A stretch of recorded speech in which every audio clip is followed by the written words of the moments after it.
ఓం నమో భగవతే శ్రీ రమణాయ. భాషణములు 165. శ్రీ సుబ్బారావు. వ్యక్తులు సమాధిలో ప్రవేశించలేరా? మహర్షి. సమాధి ఇప్పుడు లేదా? భక్తుడు. అది నిత్యమా? మహర్షి. కాకపోతే అది సత్యం ఎట్లవుతుంది? భక్తుడు. ఆ పిమ్మట? మహర్షి. పిమ్మట లేదు, ఇప్పుడు లేదు. భక్తుడు. అలాగే తోస్తున్నది. మహర్షి. ఎవరికి? భక్తుడు. మనస్సుకు. మహర్షి. మనస్సు అంటే ఏమి? నేనెవరు? జవాబు లేదు. భాషణములు 166. భక్తుడు. దివ్యశక్తిని లోపలికి గ్రహించి జరా రోగాలను రాకుండా చేయవచ్చా? మహర్షి. దేహాన్నే వర్జించవచ్చు. భక్తుడు. ఆ శక్తిని లోనికి ఎట్లు గ్రహించడం?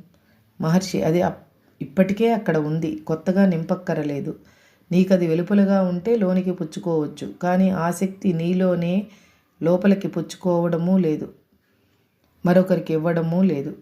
భక్తుడు. ప్రకృతి నియమాలకు అంటే నియతాహారం లాంటి వానికి కట్టుబడి ఉండుట అవసరమా?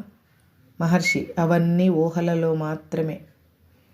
భాషణములు 167. చిత్త ఏకాగ్రత అలవడలేదని ఒక వ్యక్తి బాధను వ్యక్తం చేసెను. మహర్షి. అది ఇప్పుడు ఏకమే కదా? అది ఎప్పుడూ ఏకమే. నానాత్వము నీ ఊహలోనిదే. ఏకాత్మను సాధింపనక్కరే లేదు. భాషణములు 168. ఆత్మజ్ఞులకి అన్నాదులు అక్కరలేదు అన్నారు. అది మహర్షికి తెలిసి వారన్నారు, ఎవని మనో అవస్థను బట్టి వాని అవగాహన కూడా. హరే రమణ.